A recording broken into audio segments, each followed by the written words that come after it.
નમો અરિહંતાણં નમો સિદ્ધાણં નમો આયર્યાણં નમો ઉજ્જયાણં નમો લોયે સૌસાહુનમ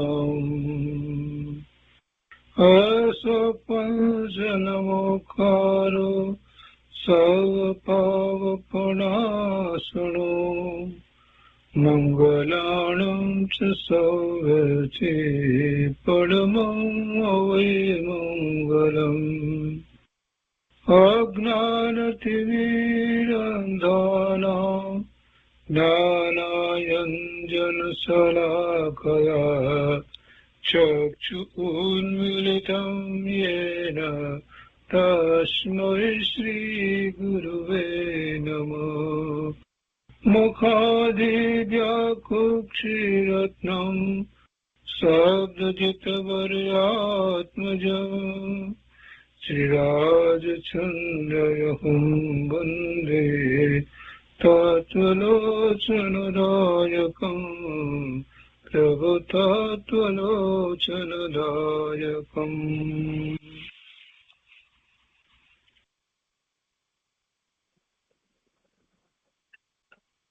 કૃપાળુદેવના વચનામૃતનો સ્વાધ્યાય. એમાં 23મા વર્ષના પત્રોનો સ્વાધ્યાય આપણે કરી રહ્યા છીએ. એમાં પત્રાંક 99 સુધી સ્વાધ્યાય પૂરો કર્યો છે. આજે પત્ર 100 થી આગળ લઈએ છીએ. પુસ્તકમાં પાના નંબર 208, પત્રાંક 100.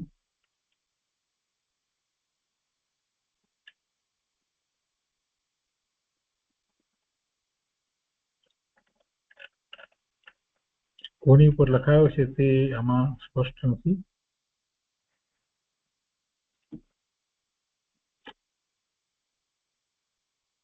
મુંબઈ પોષ 1946. આ 100મા પત્રની અંદર પહેલા જે 99મા પત્રની અંદર સામાન્ય જે વાત આવી હતી કે 4 આશ્રમ, બ્રહ્મચર્યાશ્રમ, ગૃહસ્થાશ્રમ, વાનપ્રસ્થાશ્રમ અને સંન્યાસાશ્રમ જે અનુક્રમે છે, એની જે વાત હતી એના જ પછી આગળ અનુસંધાનમાં આ રીતે વાત લેવામાં આવી છે. તો એ વખતે તો એ ગણતરીથી એ વાત હોય કે 100 વર્ષનું આયુષ્ય તો 25-25 વર્ષનું, પણ આયુષ્ય ઓછું હોય તો શું, એટલે એ બધી વાત આપણે ગયા સ્વાધ્યાયમાં લીધી હતી. આજે આ પત્ર 100ની અંદર કૃપાળુદેવ લખે છે કે આર્ય ભૂમિકા પર પ્રાચીન કાળમાં 4 આશ્રમ પ્રચલિત હતા, એટલે કે આશ્રમ ધર્મ મુખ્ય કરીને પ્રવર્તતો હતો. પરમર્ષિ એટલે પરમર્ષિ નાભી પુત્રે, નાભી રાજાના પુત્ર એટલે ઋષભદેવ ભગવાન, એમણે ભારતમાં નિર્ગ્રંથ ધર્મને જન્મ આપવા પ્રથમ તે કાળના લોકોને વ્યવહાર ધર્મનો ઉપદેશ એ જ આશયથી કર્યો હતો. કલ્પવૃક્ષથી મનોવાંછિતપણે ચાલતો તે લોકોનો વ્યવહાર હવે ક્ષીણ થતો જતો હતો. એ પહેલા કલ્પવૃક્ષ દ્વારા એમને બધું પ્રાપ્ત થતું હતું લોકોને, પણ હવે એ ઓછું થતું જતું હતું. હવે કલ્પવૃક્ષ દ્વારા બધું પ્રાપ્ત નહોતું થતું, એવું સમય આવી ગયો હતો. તો એ વખતે ભગવાને પછી આ કૃષિ મસી બધું શીખવાડ્યું ને, તો એની વાત પણ અહીંયા લીધી છે. એટલે કે છે કે લોકોને વ્યવહાર ધર્મનો ઉપદેશ એ જ આશયથી કર્યો હતો. કયા આશયથી? તો ભારતમાં નિર્ગ્રંથ ધર્મને જન્મ આપવા એટલે મુનિ ધર્મની વાત છે. નિર્ગ્રંથપણું તો મુનિને હોય છે, અને એવું મુનિપણું ક્યારે હોય, કેવી રીતે હોય? સર્વસંગ પરિત્યાગ કરે ત્યારે. અને સર્વસંગનો પરિત્યાગ કરે છે તો બીજું બધું હોય ત્યારે એનો પરિત્યાગ કરે છે ને. અને એ વખતે એવા વ્યવહાર વગેરે આ તે બધી કોઈ વાતો હતી નહીં, તો એ વાત અહીંયા લીધી છે. એટલે કે છે કે પ્રથમ તે કાળના લોકોને વ્યવહાર ધર્મનો ઉપદેશ એ જ આશયથી કર્યો હતો. અને પછી કે છે કે કલ્પવૃક્ષથી મનોવાંછિતપણે ચાલતો તે લોકોનો વ્યવહાર હવે ક્ષીણ થતો જતો હતો.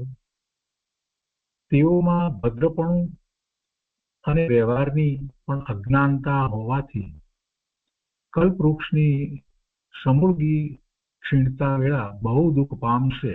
પછી જે વધારે આગળ જતા તો પછી કલ્પવૃક્ષની સમૃદ્ધિ ક્ષીણતા એટલે પછી કલ્પવૃક્ષ દ્વારા કાંઈ પ્રાપ્ત ન થાય એવી દશા આવશે, એમ ભગવાને જોયું. એટલે કે એમ પછી તે વખતે બહુ દુઃખ પામશે એમ અપૂર્વ જ્ઞાની ઋષભદેવજી ભગવાને જોયું. એ જોયું એટલે એમણે આ બધો વ્યવહાર શીખવાડ્યો, ઋષિ મશી વગેરે. તેમની પરમ કરુણા દ્રષ્ટિથી તેમના વ્યવહારની ક્રમ માલિકા પ્રભુએ બાંધી દીધી. એટલે એક આખો વ્યવહાર એ રીતે શીખવાડ્યો અને એમાં ક્રમ પણ શીખવાડ્યો. કેમ કે વસ્તુ શીખવાડવામાં આવે તો પહેલા શું પછી શું કેમ કરવું બધી વાત એમાં આવે, તો એ પણ એમણે નક્કી કરી દીધું. હવે અહીંયા આગળ કહે છે કે તીર્થંકર રૂપે જ્યારે ભગવંત વિહાર કરતા હતા, ઋષભદેવ ભગવાન તીર્થંકર રૂપે વિહાર કરતા હતા, ત્યારે તેમના પુત્ર ભરત મહારાજે વ્યવહાર શુદ્ધિ થવા માટે તેમના ઉપદેશને અનુસરીને, ભગવાનના ઉપદેશને અનુસરીને એમણે 4 વેદની તત્સમયી વિદ્યાનો તે સમયી વિદ્વાનોનો એની સમીપે યોજના કરાવી. 4 વેદની તત્સમયી તે સમયના વિદ્વાનો સમીપે યોજના કરાવી અને એમાં 4 આશ્રમના ધર્મ એમાં દાખલ કર્યા. 4 વેદની. હવે પહેલી વાત તો એ કે 4 વેદ જે કહેવામાં આવે છે, તો એ 4 વેદ અહીંયા જે કહેવામાં આવે છે, જે અત્યારે અન્ય મતમાં ચાલે છે, એ 4 વેદની વાત નથી. એ 4 વેદની વાત નથી. જે 4 વેદની વાત અહીંયા કહેવામાં આવી છે, તો એ આ રીતે છે કે ભરત મહારાજે ભરતેશ્વર કૃત સંસારા દર્શન, સંસ્થાન પરામર્શન, તત્વાવબોધ, વિદ્યા પ્રબોધ, આ 4 વેદ. ભરતેશ્વર કૃત એટલે ભરત મહારાજે જે વેદની વાત કરવામાં આવી છે, જે એમણે જે વેદ કહ્યા અથવા તો એની રચના કરાવી વિદ્વાનો પાસે જે રીતે, તો એ 4 વેદ જે છે એના નામ આ રીતે છે: સંસારા દર્શન, સંસ્થાન પરામર્શન, તત્વાવબોધ અને વિદ્યા પ્રબોધ. અન્ય મતમાં એટલે વેદાંતમાં જે 4 વેદની વાત કહેવામાં આવે છે, આપણે જાણીએ છીએ ઋગ્વેદ, યજુર્વેદ, સામવેદ અને અર્થવેદ. પણ એ વાત નથી અહીંયા, એ તો પછીની બધી વાતો છે. આ તો ભરત મહારાજાના વખતની વાત છે, ઋષભદેવ ભગવાનના વખતની વાત છે. આ બધા વેદાંત વગેરેના વેદ બધું તો પછી પાછળથી એ લોકોએ ઉપજાવી કાઢી અને જે વાતો કરી છે તે છે. એટલે અહીંયા જે વેદની વાત જે કરી છે ભરત મહારાજે, એ તો એ વખતના જ વેદની વાત કરી છે. અને એમાં આ સંસાર દર્શન એટલે સંસારનું સ્વરૂપ એની વાત હશે, સંસ્થાન પરામર્શન એટલે સંસ્થાનની વાત હશે, તત્વનો બોધની વાત હશે, અને વિદ્યા પ્રબોધ એટલે એમાં પછી આગળ વિદ્યા, આત્માની વિદ્યાની કંઈક વાત હશે, સ્વરૂપની પ્રાપ્તિની, એવું અનુમાન આપણને થાય છે.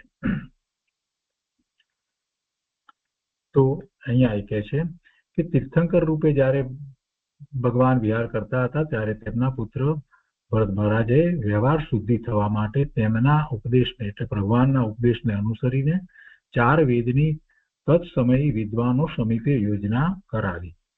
4 આશ્રમના ધર્મ તેમાં દાખલ કર્યા, તેમજ 4 વર્ણની નીતિ રીતિ તેમાં દાખલ કરી. 4 આશ્રમના ધર્મ જે છે એ આપણે ગયા સ્વાધ્યાયમાં જે રીતે સમજ્યા હતા, એમાં 2 પ્રકારે એના અર્થ થાય છે. એ ગઈ વખતે સ્વાધ્યાયમાં કૃપાળુ દેવે બહુ સ્પષ્ટ કર્યું છે. જે 4 આશ્રમ કહેવામાં આવ્યા હતા તો એની વાત પણ કરી, અને એ પછીથી વાત કરી. એ પહેલા જે 4 ધર્મની વાત કરવામાં આવી હતી, તો ધર્મના અર્થ પણ બહુ સ્પષ્ટ કરવામાં આવ્યા છે, કઈ રીતે એ કહેવામાં આવ્યા હતા.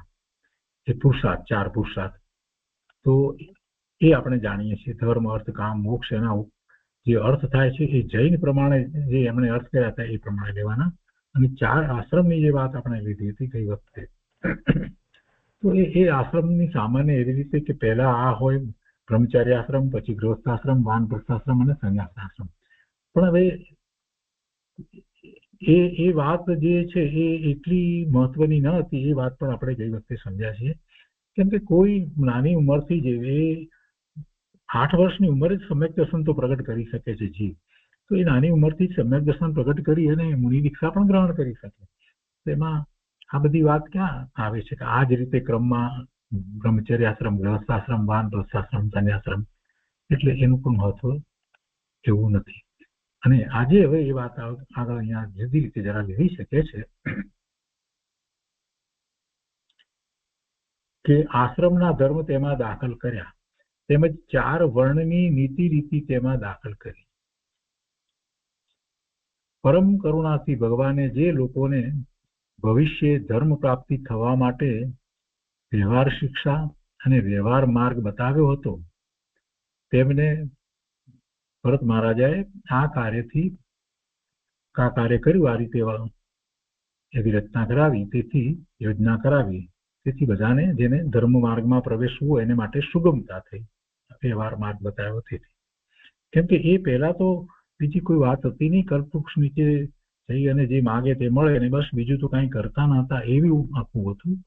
તો એમાંથી જ્યારે ઋષભદેવ ભગવાને આ બધું શીખવાડ્યું, તે પછીથી એ લોકોને જીવન જીવવાની આખી પદ્ધતિ, રીત, અને એ પણ સરળતાપૂર્વક, અને એમાં પણ ધર્મ માર્ગે પ્રવર્તી શકે, તો એવી વાત એ સમયના વિદ્વાનો પાસે મૂકી અને એવી યોજના ભરત મહારાજે કરાવી.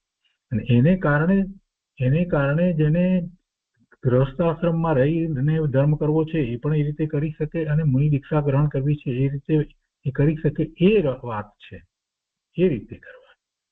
તો એમાં અહીંયા કે છે કે 4 વેદ, હમણાં જે આપણે વાંચ્યા તે પ્રમાણે એવા 4 વેદ, પછી 4 આશ્રમ, 4 વર્ણ અને 4 પુરુષાર્થ સંબંધી એ પરથી અહીં કેટલોક વિચાર કરવા ઈચ્છા છે. કૃપાળુ દેવે એમના અંતરમાં આ વાત આવી છે, તેનો વિસ્તાર કરવાની એમની વાત લખી છે. અને તેમાં પણ મુખ્ય કરીને 4 આશ્રમ અને 4 પુરુષાર્થ સંબંધી વિચાર કરીશું. જોકે પુરુષાર્થ સંબંધી એમણે પહેલા વાત કરી દીધી છે. આ 4 પુરુષાર્થ કઈ રીતે જૈન પ્રમાણે હોય નહીં તો. અને પછી કહે છે કે છેવટે ધ્યેય ઉપાદે વિચાર વડે દ્રવ્ય, ક્ષેત્ર, કાળ, ભાવ જોઈશું.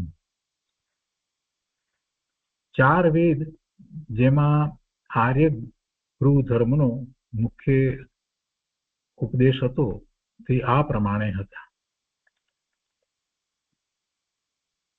4 વેદ તો આપણે વાંચ્યા છે. એમાં આર્ય ગ્રહ ધર્મનો મુખ્ય પણ જેમાં ઉપદેશ હતો તે આ પ્રમાણે હતા. અને પછી એમાં લખે છે કે જે મનુષ્યો ધર્મ, અર્થ, કામ અને મોક્ષ એ 4 પુરુષાર્થની પ્રાપ્તિ કરી શકવાને ઈચ્છતા હોય, તેમના વિચારને સહાયક થવું. એ વાક્યમાં આ પત્રને જન્મ આપવાનું સર્વ પ્રકારનું પ્રયોજન દેખાડી દીધું છે. એટલે કે એની સ્પષ્ટતા કરવા માટે થઈને આ પત્ર લખ્યો છે. 101મો પત્ર, એની અંદર આ જ વાત 100મા પત્રની વાતને આગળ વધારી છે. તો 101મો પત્ર અહીંયા 100મા પત્રના અનુસંધાનમાં અહીં આ લેવામાં આવ્યો છે. મુંબઈ પુત્ર લખાયો છે. એમાં પણ કોઈ તિથિ નથી. પોષ સંવંત 1946, અને ત્યાં પણ પોષ સંવંત 1946. એટલે 100 અને 101 એ બે જુદા પડ્યા છે પત્ર, પણ ખરેખર તો એના અનુસંધાનમાં જ પત્ર છે. બીજી વાત એ પણ લાગે છે કે જે આપણે આની પહેલા 99મો પત્ર જે કર્યો એ કદાચ આના પછી હોય, અથવા તો જે એની પહેલાનો જે પત્ર કર્યો જેમાં એમણે આ જે 4 પુરુષાર્થ સમજાવ્યા 97ની અંદર, એ પણ કદાચ પછીનો એ વખતનો જોઈએ. કેમ કે એમાં તિથિ લખી છે પોષ સુદ 3, એટલે પણ એમાં એમણે એ સમજાવ્યું છે કે પુરુષાર્થ કયા પ્રકારે હોય, અને એમાં બે પ્રકારથી સમજાવવામાં, પહેલો પ્રકાર જે સમજાવવામાં આવ્યો છે એ જૈન દર્શનને અનુરૂપ આપણને લાગે, અને જે ખાસ કરીને એમાં પણ જેમને મુનિ દીક્ષા ગ્રહણ કરવાની છે, જે નિર્ગંધ થવાના છે, સર્વસંગ પરિત્યાગ કરવા ઈચ્છે છે, એને અનુરૂપ એ વાત હતી. અને પછી બીજો જે છે એ તો સામાન્ય પ્રમાણે લીધો છે, ધર્મ અર્થ કામ અને મોક્ષ એવા પુરુષાર્થનું. તો આ બધા પત્રો વચ્ચેનો આખો એક સમન્વય છે, એટલા માટે આપણે વાત લીધી છે. તો અહીંયા હવે 101માં પત્રની અંદર કહે છે કે આ પત્ર લખવાનું પ્રયોજન શું છે, અને શુક્ર આ પત્રને જન્મ આપ્યો. એમ કે છે કે આ પત્રને જન્મ આપવાનું એટલે લખવાનું પ્રયોજન આ પ્રમાણે છે, એમ કરીને કહી દીધું કે જે મનુષ્યો ધર્મ અર્થ કામ અને મોક્ષ એ 4 પુરુષાર્થની પ્રાપ્તિ કરી શકવાને ઈચ્છતા હોય તેમના વિચારને સહાયક થવું એ આ પત્ર લખવાનું પ્રયોજન છે. અને એમાં એના અર્થ જે કહેવામાં આવ્યા એ પુરુષાર્થ જે એ પહેલા પ્રકારે પુરુષાર્થના અર્થ કહેવામાં આવે એ પ્રકારે લેવાય. એમાં સહાયક થવું એ વાક્યની અંદર આ પત્રને જન્મ આપવાનું એટલે આ પત્ર લખવાનું સર્વ પ્રકારનું પ્રયોજન દેખાડી દીધું છે. તેને કંઈક સ્ફૂર્ણા આપવી યોગ્ય છે. અને પછી કૃપાળુદેવ લખે છે, આપણને એમ કે હવે દર ઘણો વિસ્તાર આવશે, પણ બહુ વિસ્તાર કર્યો નથી. આ જગતમાં વિચિત્ર પ્રકારના દેહધારીઓ છે, અને પ્રત્યક્ષ કે પરોક્ષ પ્રમાણથી એમ સિદ્ધ થઈ શક્યું છે કે તેમાં મનુષ્ય રૂપે પ્રવર્તતા દેહધારી આત્માઓ એ 4 વર્ગ સાધી શકવાને વિશેષ યોગ્ય છે. મનુષ્ય જાતિમાં જેટલા આત્માઓ છે તેટલા બધા કઈ સરખી વૃત્તિના, સરખા વિચારના કે સરખી જિજ્ઞાસા અને ઈચ્છાવાળા નથી. એ આપણે પ્રત્યક્ષ જોઈ શકીએ છીએ. આ 4 વર્ગ જે કરવામાં આવ્યા છે એની વાતમાં આગળ કહે છે,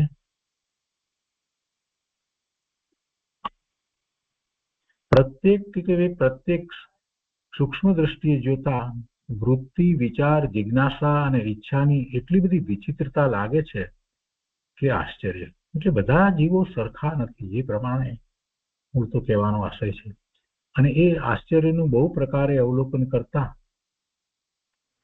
સર્વ પ્રાણીની અપવાદ સિવાય સુખ પ્રાપ્તિ કરવાની જે ઈચ્છા, એટલે બધા પ્રાણીઓને સુખની પ્રાપ્તિ કરવાની જ ઈચ્છા છે, કોઈ અપવાદ બાકી હોય તો એ સિવાય, તો તે બહુ અંશે મનુષ્ય દેહમાં સિદ્ધ થઈ શકે છે. મનુષ્ય દેહમાં જ આ સિદ્ધ થઈ શકે. સુખની પ્રાપ્તિ એટલે પૂર્ણ સુખની અપેક્ષાથી વાત છે. તો એવો પુરુષાર્થ દેવના ભાવમાં નથી થતો, નારકીના ભાવમાં, તિર્યંચના ભાવમાં નથી થતો, મનુષ્ય ભાવમાં થાય છે.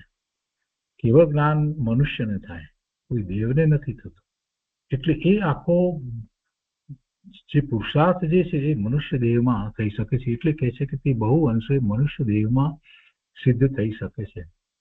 તેવું છતાં તેઓ સુખને બદલે દુઃખ લઈ લે છે. મનુષ્યો એવો પુરુષાર્થ કરી શકે છે જે બીજી ગતિમાં નથી થઈ શકતો, બીજાઓ નથી કરી શકતા, તિર્યંચ, નારકી કે દેવ નથી કરી શકતા.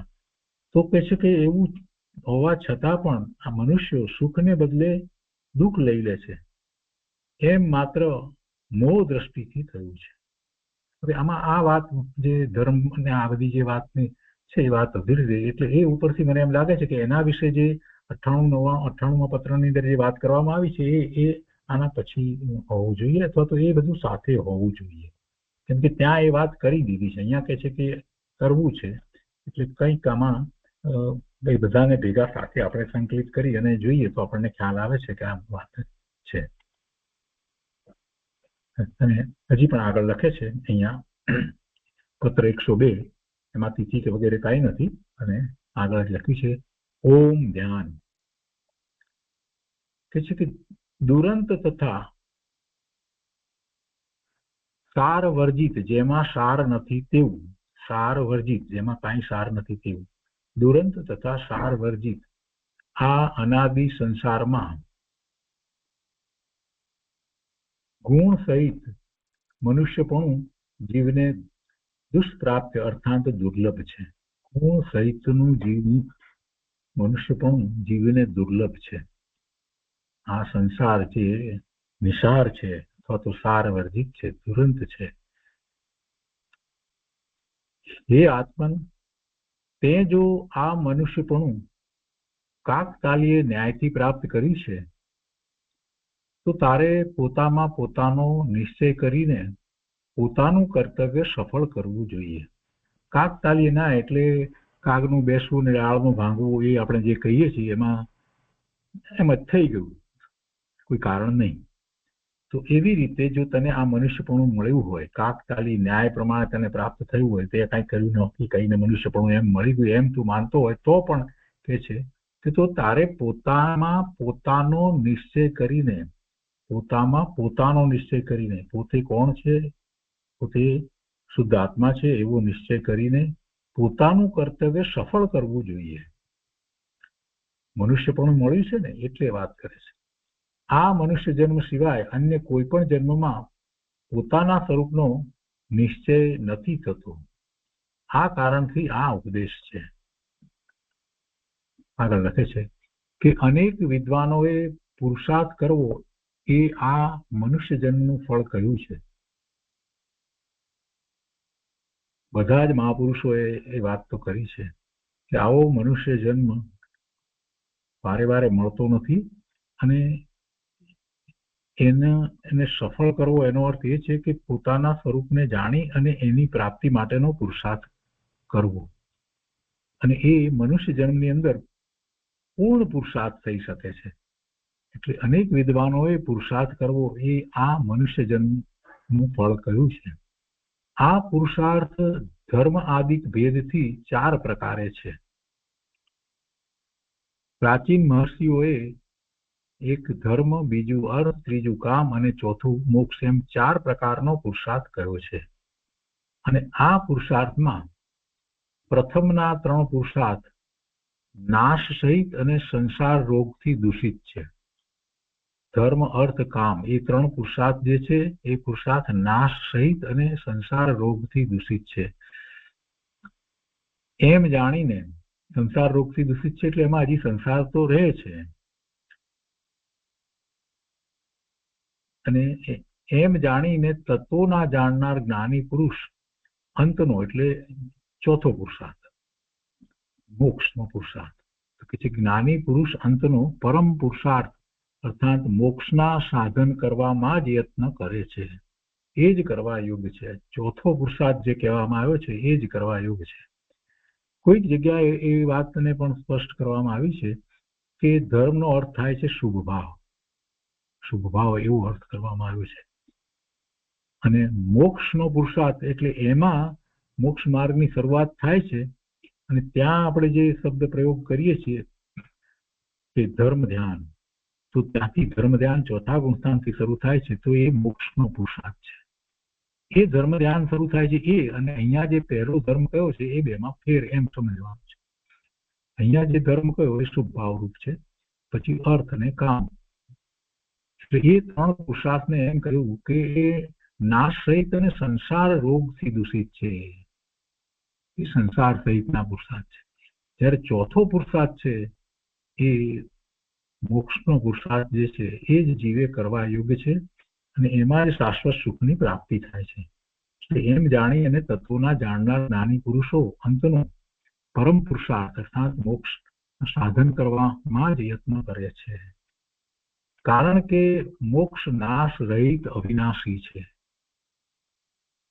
આગળ લખે છે કે પ્રકૃતિ, પ્રદેશ, સ્થિતિ અને અનુભાગ રૂપ સમસ્ત કર્મોના સંબંધના સર્વથા નાશ રૂપ લક્ષણ વાળો તથા જે સંસારનો પ્રતિપક્ષી છે તે મોક્ષ છે.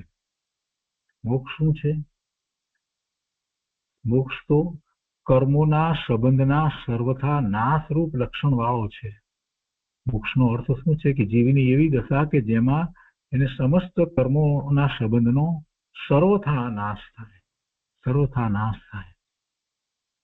અને એ કર્મને માટે આ પહેલા દર્શાવ્યું કે કેવા છે કર્મ, તો કે જેને પ્રકૃતિ બંધ છે, પ્રદેશ બંધ છે, સ્થિતિ બંધ અને અનુભાગ બંધ છે. એવા સહિત જે કર્મ છે એ કર્મના સંબંધનો સર્વથા નાશ જેમાં રહ્યો છે. અને બીજું જે સંસારનો પ્રતિપક્ષી છે તે મોક્ષ છે. તો આ વ્યતિરેક પ્રધાનતાથી મોક્ષનું સ્વરૂપ છે. એટલે અહીંયા આ બધાથી રહિત એમ એની મુખ્યતાથી વાત લીધી છે ને કે એનાથી રહિત એ મોક્ષનું સ્વરૂપ છે. દર્શન અને વીર્ય આદિ ગુણ સહિત તથા સંસારના ક્લેશો રહિત ચિદાનંદમય આત્યંતિક અવસ્થાને સાક્ષાત મોક્ષ કહે છે. મોક્ષ એ અવસ્થા છે, એ દશા છે, એ પર્યાય છે. દર્શન અને વીર્ય આદિ ગુણ સહિત તથા સંસારના ક્લેશો રહિત ચિદાનંદમય આત્યંતિક અવસ્થાને સાક્ષાત મોક્ષ કહે છે. કોઈને પહેલા પ્રશ્ન થાય કે જ્ઞાન કેમ ન લીધું, દર્શન અને વીર્ય આદિ ગુણ સહિત લીધું? પણ આગળ લીધું છે ને, ચારે ચાર લેવાઈ ગયા છે.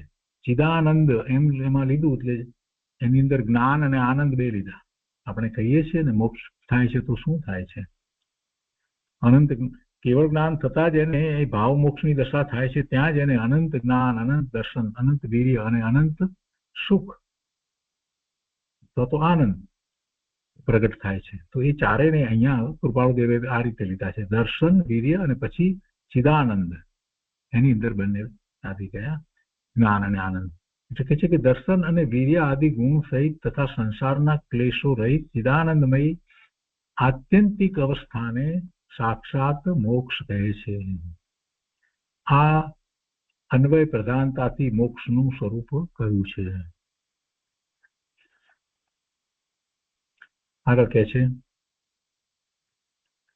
કે જેમાં અતિન્દ્રિય, ઇન્દ્રિયોથી અતિક્રાંત, અતિન્દ્રિય એટલે બીજી રીતે કહીએ તો ઇન્દ્રિયોથી અતિક્રાંત ઉપર, વિષયોથી અતીત, પાંચે ઇન્દ્રિયોના વિષયોથી અતીત, ઉપમા રહિત, એને કોઈ ઉપમા આપી ન શકાય એવું, અને સ્વાભાવિક તેમજ વિચ્છેદ રહિત, એમાં વિચ્છેદ ન પડે એવું પારમાર્થિક સુખ હોય તેને મોક્ષ કહ્યો જાય છે. એને મોક્ષ કહેવાય છે. જેમાં આ આત્મા નિર્મળ, શરીર રહિત, ક્ષોભ રહિત, શાંત સ્વરૂપ, નિષ્પન્ન એટલે સિદ્ધરૂપ, અત્યંત અવિનાશી સુખરૂપ, કૃત્ય તથા સમીચીન સમ્યક જ્ઞાન સ્વરૂપ થઈ જાય છે. તે પદને મોક્ષ કહીએ છીએ. શું છે મોક્ષમાં, શું પ્રાપ્ત થાય છે એ બતાવી દીધું. નિર્મળ, શરીર રહિત, ક્ષોભ રહિત, શાંત સ્વરૂપ, નિષ્પન્ન, સિદ્ધ રૂપ, અત્યંત અવિનાશી સુખરૂપ, કૃત્ય તથા સમીચીની સમ્યક જ્ઞાન સ્વરૂપ થઈ જાય છે. તે પદને મોક્ષ કહીએ છીએ. ધીર વીર પુરુષ આ અનંત પ્રભાવ વાળા મોક્ષ રૂપ કાર્યના નિમિત્ત સમસ્ત પ્રકારના ભ્રમોને છોડી કર્મ બંધ નાશ કરવાના કારણરૂપ તપને અંગીકાર કરે છે. શું કરે છે? એનો ઉપાય બતાવે છે. પુરુષાર્થમાં શું હોય છે? કહે છે કે ધીર વીર પુરુષ આ અનંત પ્રભાવ વાળા મોક્ષ રૂપ કાર્યના નિમિત્ત, મોક્ષ દશા પ્રગટ કરવામાં જે પુરુષાર્થ કરે છે તેમાં નિમિત્ત રૂપ શું છે? તો કે સમસ્ત પ્રકારના ભ્રમોને છોડી કર્મબંધ નાશ કરવાના કારણરૂપ તપને અંગીકાર કરે છે. ભ્રમને છોડી અને તપને અંગીકાર કરે છે.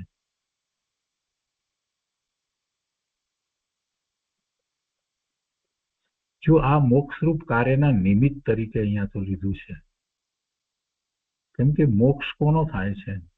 મુક્ત કોણ થાય છે? આત્મા મુક્ત થાય છે. અને મુક્તિ આત્માની થાય છે તો એ કર્મ રહિત દશાને એ પોતે પ્રાપ્ત કરે છે. તો એ વખતે એને શું હોય છે? તો નિમિત્ત તરીકે તપ હોય છે. અને કોઈ ભ્રમ હોતો નથી, એટલે મિથ્યાત્વ રહિત હોય છે. એટલે કે જે કે સમસ્ત પ્રકારના ભ્રમોને છોડી કર્મબંધ નાશ કરવાના કારણરૂપ જે તપ છે એને અંગીકાર કરે છે, એને નિમિત્ત કયા છે અહીંયા. કેમ કે મોક્ષ તો પોતે પોતાના અંતરંગમાં પ્રગટ કરે છે ને ભાવ મોક્ષની દશા, કેવળ જ્ઞાનની દશા.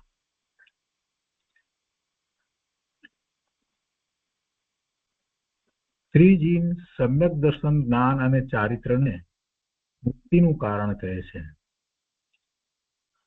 અતએવ જે મુક્તિની ઈચ્છા કરે છે, તેથી જે મુક્તિની ઈચ્છા કરે છે તે સમ્યક દર્શન, જ્ઞાન, ચારિત્રને જ મોક્ષનું સાધન કહે છે. નિશ્ચયથી આ જ સાધન છે, સમ્યક દર્શન, સમ્યક જ્ઞાન, સમ્યક ચારિત્ર. અને એ પણ ખરેખર તો એ પર્યાય રૂપ છે, પણ એને સાધન એ અપેક્ષાથી કહ્યું છે કે જ્યારે એવી દશા થાય છે અને એવી દશા વધતી જાય છે તો એને સાધન કહેવામાં આવ્યું છે. સાધ્ય ભાવ અને સાધક ભાવની જે વાત કરવામાં આવી છે સમયસારના પરિશિષ્ટની અંદર, ત્યાં એમ જ છે કે એની જે મોક્ષ માર્ગમાં જે પર્યાયો જે છે એ બધી સાધક ભાવ રૂપ જ છે, અને છેવટે સાધ્ય છે એ પણ પર્યાય જ છે. એટલે આવા નિર્મળ પરિણામ, અને પૂર્ણપણે એવા નિર્મળ પરિણામ પછી બીજા પરિણામ થાય જ નહીં. સમ્યક દર્શન, જ્ઞાન, ચારિત્ર એને જેટલા માટે મોક્ષનું કારણ કહો કે એનું સાધન કહો કે એ જ મોક્ષ છે. પૂર્ણ દશા એવી જ થાય, એ રૂપે પરિણમી જાય તો મુક્તિ પ્રાપ્ત થાય છે, અને એને જ મોક્ષનો માર્ગ કહેવામાં આવે છે. શરૂઆત પણ ત્યાંથી થાય છે. આગળ કહે છે કે મોક્ષના સાધન જે સમ્યક દર્શન આદિ છે તેમાં ધ્યાન ગર્ભિત છે. એટલે જ્યારે સમ્યક દર્શન, સમ્યક જ્ઞાન, સમ્યક ચારિત્રની વાત આવે તો સમજી લેવું કે ધ્યાનમાં છે, કેમ કે એમાં ધ્યાન ગર્ભિત છે. તે કારણ ધ્યાનનો ઉપદેશ હવે પ્રગટ કરતા કહે છે કે હે આત્મન, તું સંસાર દુઃખના વિનાશ અર્થે જ્ઞાન રૂપી સુધારસને પી અને સંસાર સમુદ્ર પાર ઉતરવા માટે ધ્યાનરૂપ વહાણનું અવલંબન કર. ધ્યાનરૂપ વહાણ દ્વારા તું સંસાર સમુદ્રને તરી જા. હવે આ સમ્યક દર્શન, સમ્યક જ્ઞાન, સમ્યક ચારિત્ર આપણે જાણીએ છીએ કે નિર્વિકલ્પ ધ્યાનમાં પ્રગટ થાય છે. એ નિર્મળ પરિણામ છે, જીવની જ પર્યાય છે, અને વારંવાર એમ જ એવા પરિણામ કરે છે. તો એ પરિણામ કરે છે કેવી રીતે? તો પોતાના શુદ્ધ આત્માનું લક્ષ્ય કરી અને એવા એ પરિણામ કરે છે, અને એ જ માર્ગ છે, અને પછી પણ એ જ માર્ગ છે, છેવટ સુધી એ જ માર્ગ છે. પોતાના સ્વરૂપમાં વિશેષ એકાગ્રતા કરતો જાય છે, અને દરેક વખતે પરિણામ તો સમ્યક દર્શન, સમ્યક જ્ઞાન, ચારિત્રના રત્નત્રયના પરિણામ, શુદ્ધ પરિણામ જ થયા કરે છે, અને છેવટે પોતાના સ્વરૂપમાં સ્થિર થઈ જાય છે. એટલે હવે પરિણામ એ જ રહે છે, બીજી જાતના પરિણામ થતા જ નથી. આ મોક્ષ માર્ગ અને આ જ મુક્તિ. તો એ થાય છે કેવી રીતે? તો કે ધ્યાનમાં થાય છે. એટલે ધ્યાન માટે કહે છે કે હે આત્મન, તું સંસાર દુઃખના વિનાશ અર્થે જ્ઞાન રૂપી સુધારસને પી અને સંસાર સમુદ્ર પાર ઉતરવા માટે ધ્યાન રૂપ વહાણનું અવલંબન કર. એ 102 ની અંદર એ વાત કરી, અને પછી 103 એ પત્ર પછીથી લખાયો છે, મહિનામાં લખાયો છે, મુંબઈથી, સંવત 1946માં. તો 103 ની અંદર કહે છે કે કુટુંબ રૂપી કાજળની કોટડીના વાસથી સંસાર વધે છે. કુટુંબ રૂપી કાજળની કોટડીના વાસથી. કાજળની કોટડી હોય જેમાં જે મેસ લગાડેલી હોય, તો એમાંથી બહાર નીકળીએ ત્યારે ક્યાંક ને ક્યાંક તો આપણને કાળાશ લાગ્યા વિના રહે જ નહીં. એટલે કહે છે કે કુટુંબ રૂપી કાજળની કોટડીના વાસથી સંસાર વધે છે. ગમે તેટલી તેની સુધારણા કરશો તો પણ એકાંતથી જેટલો સંસાર ક્ષય થવાનો છે તેનો 100મો હિસ્સો પણ તે કાજળ ગૃહમાં રહેવાથી થવાનો નથી. એટલે આ કુટુંબમાં રહેવાથી એ થવાનું નથી. એકાંતથી જેટલો સંસાર ક્ષય થવાનો છે. જો એકાંતમાં જતા પહેલા પોતાની પાત્રતા યોગ્યતા તપાસવી જોઈએ કે પોતે એકાંતમાં શું કરશે.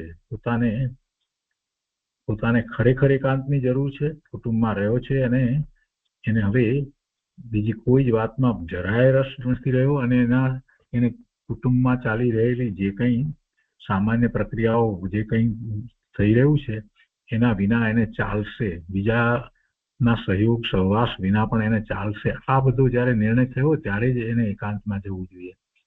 નહીતર પછી એકાંતમાં જશે તો ત્યાં શું કરશે? ત્યાં અનેક પ્રકારના વિકલ્પો કરશે અને પછી પાછો જે કરવાનું છે એ કર્યા વિના પાછો આવશે. એટલે એ તો એક યોગ્યતા છે. બધા એવા એકાંતમાં જઈને કરી શકે એવું બનતું નથી. સાધુને માટે પણ એકાંતની ના પાડવામાં આવી છે. મુનિઓને પણ એકાંતમાં જવાની ના પાડવામાં આવે છે જ્યાં સુધી એ અવસ્થા ના આવે.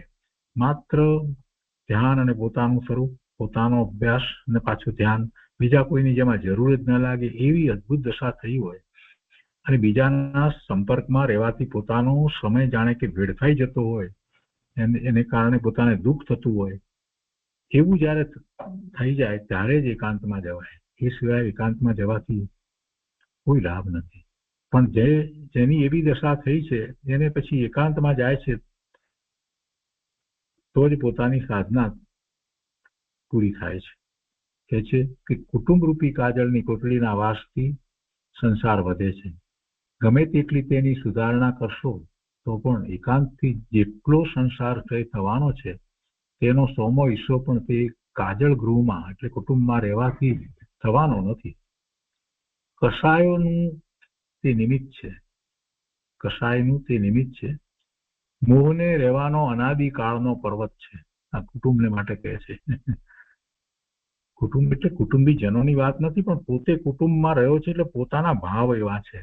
કુટુંબમાં રહેવાના ભાવની અપેક્ષાથી વાત છે.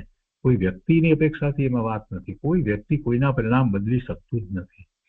પોતાના પડવાના પરિણામ થાય છે, પોતાને રાગ થાય છે કે દ્વેષ થાય છે, એ બધુંમાં કોઈ બીજાનો વાંક હોતો જ નથી. એમાં પોતાનો જ વાંક છે, પોતાનો જ દોષ છે. મોહ થાય છે તો કઈ પરને કારણે મોહ થાય છે? ના, મોહ તો પોતાનો દોષ છે. એટલે એનો અર્થ એવો નથી સમજવાનો કુટુંબ એટલે કુટુંબના સભ્યો જે છે એને લીધે થઈને કંઈ થાય છે એવો નથી. પણ એ તરફનું વલણ જે છે કુટુંબી પ્રત્યે એનું જે વલણ છે એને જેવો પુરુષાર્થ કરવો છે એવું કરવા દેતું નથી.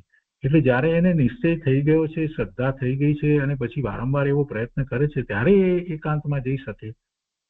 એ સિવાય એકાંતમાં જવાનો અર્થ નથી. પણ એકાંતમાં જાય એટલે પછી એનું કાર્ય ઘણું ઝડપથી પરમાર્થે જે કરવાનું છે તે થાય છે.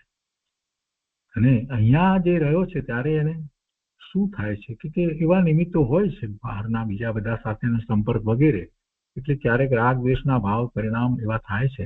એટલે કહે છે કે કસાયનું તે નિમિત્ત છે. નિમિત્ત કયું છે? ઉપાદાન કારણ તો એનું પોતાનું છે. કસાય કોને થાય છે? જીવની પર્યાયમાં થાય છે ને. તો બીજા જે છે એને કસાય કરાવે છે એવી વાત નથી, નિમિત્ત માત્ર છે. મોહને રહેવાનો અનાદિકાળનો પર્વત છે. પણ મોહ રહ્યો છે ક્યાં? કે બહારમાં કુટુંબમાં, કુટુંબીજનોમાં, સ્નેહી સંબંધીઓમાં મોહ રહ્યો છે કે મોહ પોતાને વિશે રહ્યો છે? મોહ તો પોતાને વિશે રહ્યો છે, પણ એમાં એ નિમિત્ત છે. એટલી જ વાત લેવાની છે. પ્રત્યેક અંતર ગુફામાં તે જાજ્વલ્યમાન છે. શું? આ કસાય અને મોહ પ્રત્યેક અંતર ગુફામાં તે જાજ્વલ્યમાન છે. સુધારણા કરતા વખતે શ્રદ્ધોત્પત્તિ થવી સંભવે. એના માટે એમને નીચે આ શબ્દ જે સંધિ કરી છે ને એના માટે અહીંયા સ્પષ્ટતા લખી છે કે શ્રાદ્ધ એટલે શ્રાવક ધર્મ અને ઉત્પત્તિ એટલે પ્રગટતા, એટલે કે શ્રાવક ધર્મની પ્રગટતા, એવો એનો અર્થ કરવાનો છે.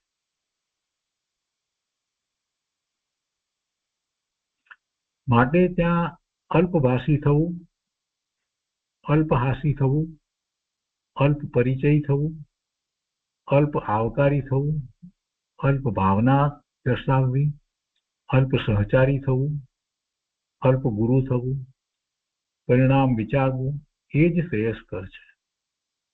એટલે બધી વસ્તુમાં એને ઉદાસીનતા હોવી જોઈએ, અને એવી ઉદાસીનતા હોય તેને બોલવાના બહુ વિકલ્પ આવે નહીં, એટલે અલ્પવાસી થાય.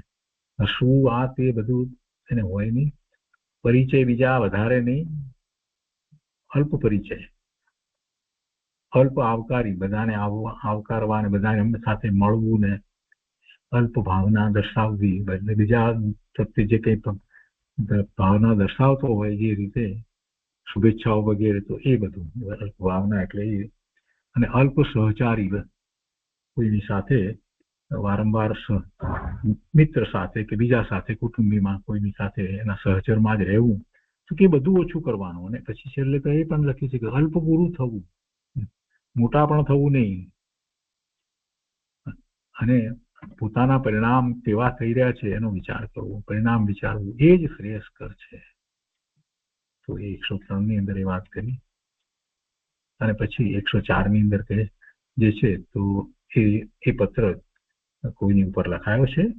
અત્યાર સુધીના આ પત્ર કોની ઉપર લખાય સ્પષ્ટ નહોતું, અને આ 104 પત્ર જે છે ચિમનભાઈ પ્રત્યે લખાયો છે. શ્રી ચિમનલાલ માસુકભાઈ જુઠાભાઈ દ્વારા એમને લખીને મોકલે છે. તો એ પત્ર પણ આપણે લઈએ છીએ. 104 મુંબઈ મહાવદ બીજ શુક્રવાર 1946. કૃપાળુદેવ લખે છે કે તમારું પત્ર ગઈકાલે મળ્યું. ખંભાતવાળા ભાઈ મારી પાસે આવે છે, કોઈ ખંભાતવાળા ભાઈ હશે, આવતા છે. તેમની મારાથી બનતી ઉપાસના કરું છું. તેઓ કોઈ રીતે મતાગ્રહી હોય એવું મને હજુ સુધી તેઓએ દેખાડ્યું નથી. મતાગ્રહી હોય એવું હજુ સુધી તો લાગ્યું નથી. એટલે ઠીક છે, ટૂંકમાં એનો અર્થ મતાગ્રહી હોય તો મતના આગ્રહી હોય તો વસ્તુ સ્વરૂપને સમજે નહીં ને.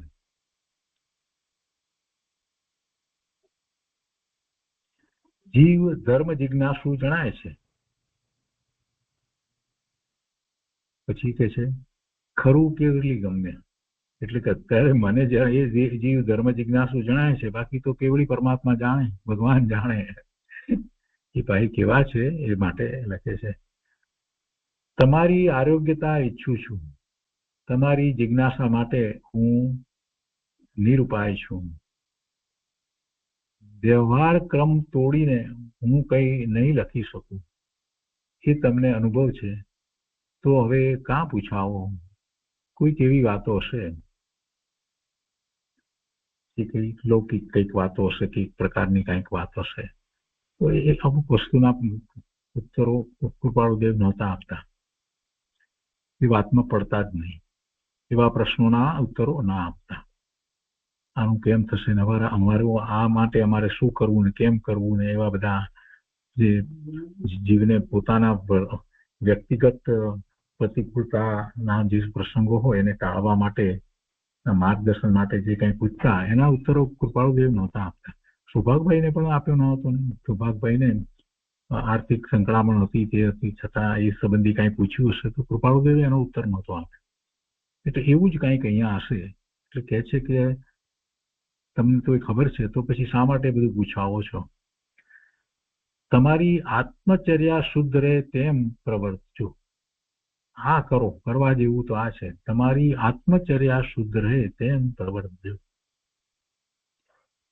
જીને કહેલા પદાર્થો યથાર્થ જ છે, એ જ અત્યારે ભલામણ. જીનેશ્વર ભગવાને જેમ કહ્યું છે તે પરમ સત્ય છે. 6 દ્રવ્ય 9 તત્વ બધું છે.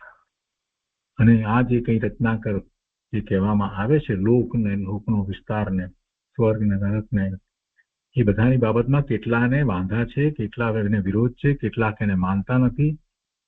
ઘણા લોકો એ વખતમાં પણ એવા હતા, અને કૃપાળુદેવને તે વાત કોઈ મળ્યા પણ હતા કે આ બધું હું નથી માનતો.